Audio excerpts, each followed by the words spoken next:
اور جو لوگ اپنے ہم جنسوں کی خیانت کرتے ہیں ان کی طرف سے بحث نہ کرنا، کیونکہ اللہ دغاباز اور گناہگار کو دوست نہیں رکھتا۔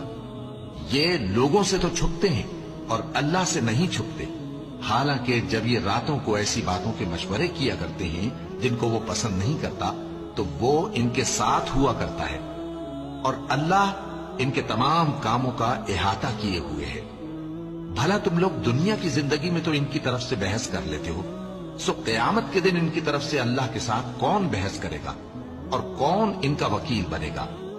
اور جو شخص کوئی برا کام کر بیٹھے یا اپنے حق میں ظلم کر لے پھر اللہ سے بخشش مانگے تو اللہ کو بڑا بخشنے والا، بڑا مہربان پائے گا۔ اور جو کوئی گناہ کرتا ہے تو اس کا وبال اسی پر ہے، اور اللہ سب کچھ جاننے والا ہے، حکمت والا ہے۔